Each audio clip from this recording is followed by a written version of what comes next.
Assalamualaikum warahmatullahi wabarakatuh. Perkenalkan, nama saya Sri Krista Divayana. Saya dari Prodi Teknik Geologi, Angkatan 21 dengan NPM 0551 21020. Sebelum saya mempresentasikan karya ilmiah saya ingin mengucapkan puji syukur atas kehadirat Allah SWT yang telah memberikan hidayah dan rahmat agar saya dapat menyelesaikan tugas karya ilmiah saya yang berjudul Kondisi Geologis Kota Bogor. Saya juga mengucapkan terima kasih kepada Bapak Mugotas selaku dosen mata kuliah Bahasa Indonesia yang telah memberikan saya kesempatan untuk menyelesaikan tugas ini. Saya menyadari bahwa presentasi ini saya belum sempurna, oleh sebab itu saran dan kritik dari Bapak saya harapkan untuk membangun presentasi saya untuk lebih baik lagi. Nah, sekarang kita mulai ke materinya. Yang pertama, kita harus menjelaskan apa itu geologi. Geologi adalah salah satu cabang ilmu kebumian yang mempelajari tentang bumi dan segala isi di dalamnya. Kajian di dalam geologi meliputi sejarah terbentuknya bumi beserta dengan bahan, struktur, dan proses yang menyertainya, yang melingkup objek kajian yang mulai dari sekecil atom hingga yang sebesar benua. Yang di pengetahuan geologi ini digunakan untuk memenuhi berbagai keperluan rumah, tangga, konstruksi bangunan, pertambangan, hingga rekayasa. Kenapa bisa disebut memenuhi berbagai keperluan rumah? Karena keperluan ini rata-rata bahan utamanya itu berasal dari mineral dan batuan. Misalkan rumah itu membutuhkan semen, gypsum, dan lain-lain. Nah, selanjutnya saya akan membahas kota saya tinggal, yaitu Bogor. Bogor merupakan kota yang berada di Provinsi Jawa Barat yang banyak memiliki keistimewaan. Bogor juga terkenal dengan sebuah julukan kota hujan karena memiliki kebersihan lingkungan yang terawat dan tertata rapi, sehingga terlihat indah dan rindang. Struktur geologi Kota Bogor terdiri dari aliran andesit, kipas aluvial, endapan dan tufa, lanau, breksi tufan, dan kapili. Secara umum, Kota Bogor ditutupi oleh batuan vulkanik yang berasal dari endapan batuan sedimen dari dua gunung vulkanik atau berapi, yaitu Gunung Salak dan Pangrango, yang berupa batuan breksi tupaan. Lapisan batuan ini berada agak dalam dari permukaan tanah dan jauh dari aliran sungai. Endapan permukaan umumnya berupa aluvial yang tersusun oleh tanah, pasir, kerikil, dan hasil pelapukan endapan atau yang disebut sedimen yang tentunya yang baik untuk vegetasi tanaman. Tanah yang ada di seluruh Bogor umumnya memiliki sifat agak peka terhadap erosi yang sebagian besar mengandung tanah liat dengan tekstur tanah yang umumnya halus hingga agak kasar, kecuali di Kecamatan Bogor Barat, Tanah Sareal, Bogor Tengah yang terdapat tanah yang bertekstur kasar. Untuk lebih jelasnya, uraian tentang kepekaan tanah terhadap erosi ada di lapisan tanah miring. Secara geografis, Kota Bogor terletak di antara 106 derajat 48 derajat bujur timur dan 6 derajat 26 derajat lintang selatan. Kedudukan geografis Kota Bogor di tengah-tengah wilayah kabupaten, lokasinya sangat dekat dengan ibu kota negara, merupakan potensi strategis bagi perkembangan dan pertumbuhan ekonomi dan jasa. Pusat kegiatan nasional untuk industri perdagangan, transportasi, komunikasi, dan pariwisata. Nah, kita maju untuk geografis Kota Bogor. Kita mulai dari poin ketinggian. Kota Bogor mempunyai rata-rata ketinggian minimum 190 meter dan maksimum 330 meter dari permukaan laut. Yang kedua, iklim. Kondisi iklim di Kota Bogor, suhu rata-rata tiap bulan adalah 26 derajat Celcius dengan suhu terendah 21,8 derajat Celcius dan suhu tertinggi 30,4 derajat Celcius. Kelembapan udara 70% dengan curah hujan rata-rata sekitar 3.500 sampai 4.000 mm dengan curah hujan terbesar pada bulan Desember dan Januari.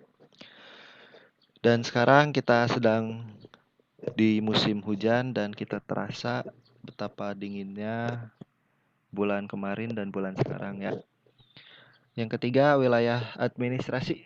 Luas wilayah Kota Bogor sebesar 11.850 hektar are yang terdiri dari 6 kecamatan dan 68 kelurahan. Kemudian secara administratif Kota Bogor terdiri dari 6 wilayah kecamatan, 31 kelurahan, dan 37 desa.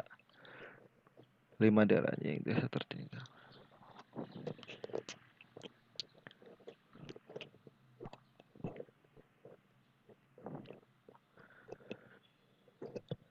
210 dusun, 623 RW, 2.712 RT dan dikelilingi oleh wilayah Kabupaten Bogor itu sebagai berikut, yaitu utara dengan Kemang, Bojonggede, Sukaraja, timur Sukaraja dan Kecamatan Ciawi, barat Dramaga dan Ciomas, dan selatan Cijeruk dan Caringin. Selanjutnya kita tadi membahas yang sudah agak saya singgung di poin tanah Bogor ya. Nah, Bogor merupakan daerah perbukitan bergelombang dengan ketinggian yang bervariasi antara 190 hingga 350 meter di atas permukaan laut dengan kemiringan berkisar 0 sampai 2% datar seluas 1.763,94 hektar are, 2,15% landai seluas 8.091,27 hektar are, 15-25% agak curam seluas 1.109,89 hektar are, selanjutnya 85% hingga 40% curam seluas 764,96 hektar are, dan 40% sangat curam seluas 119,94 hektar are. Ini table peta kemiringan yang saya dapatkan dari salah satu situs di Kota Bogor. Ini hasil di sini saya lupa menambahkan tahun, tapi ini adalah periode tahun 2012 hingga 2020. Nah, kita bisa lihat di sini ada data surveinya ya. Ini adalah peta lapisan kemiringan Kota Bogor. Nah, ini kita bisa lihat keterangan dan legendanya. Kita bisa lihat itu konturnya sungai yang membelah Kota Bogor ya. Dan ini di sudut kiri ini adalah gunung. Nah, kita selanjutnya. Tadi kita udah menyinggung juga kan yang tentang kelembapan udara. Nah, Kota Bogor mempunyai ketinggian dari permukaan laut minimal 190 meter dan maksimal 330 meter. Dengan keadaan cuaca yang udara sejuk, setiap bulannya 26 derajat Celcius, kelembapan yang kurang lebih 70%. Nah, di sini adalah tabel ini ya.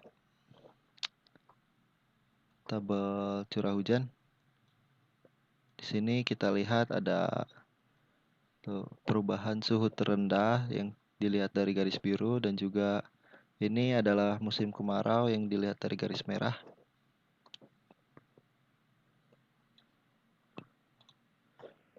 Selanjutnya kita lihat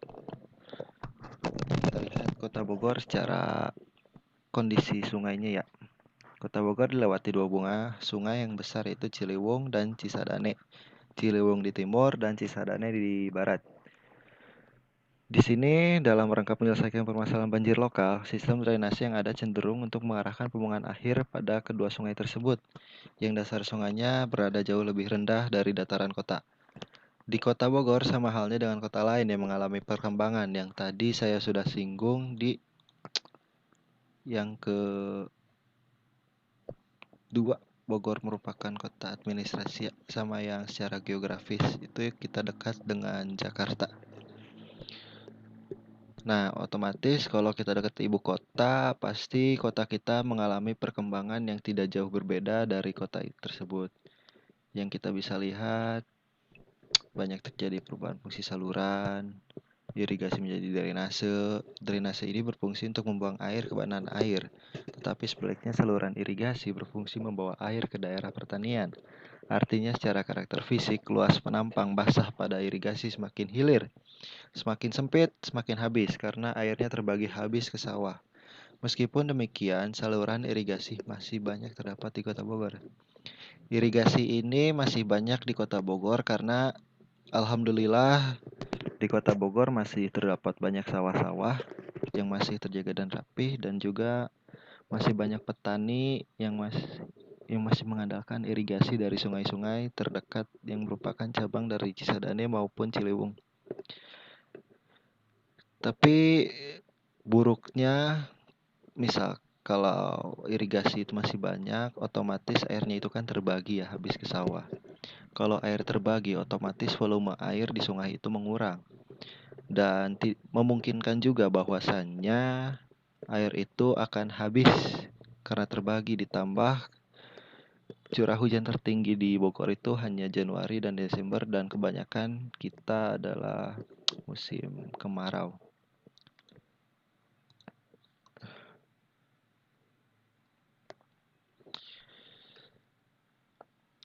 Nah, kita lanjut ke pencemaran ya. Pencemaran sungai di Bogor itu lumayan banyak. Di Cisadane dan Ciliwung itu terdapat sampah di sekitar sungai. Ikannya itu berkurang. Dan juga air di kedua sungai tersebut bisa dibilang sudah tidak layak untuk dipakai, tetapi masih dipakai oleh penduduk-penduduk setempat untuk mencuci baju atau mandi.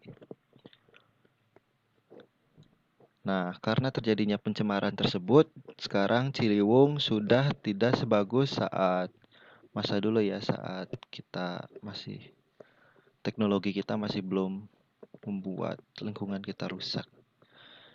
Nah, saat musim hujan harus mendatangkan bencana pada kota.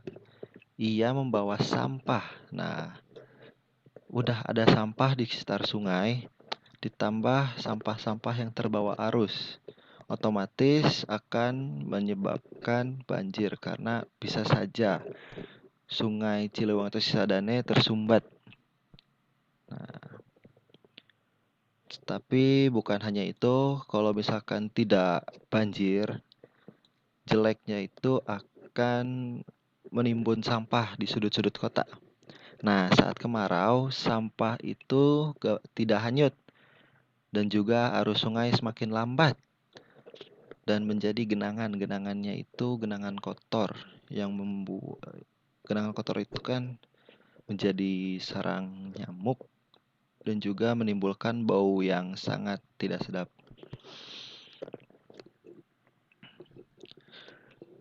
Untuk menyelesaikan masalah ini, pemerintah harus segera mengadakan pembenahan-pembenahan sebelum sungai Ciliwung dan Cisadane semakin rusak dan cemar.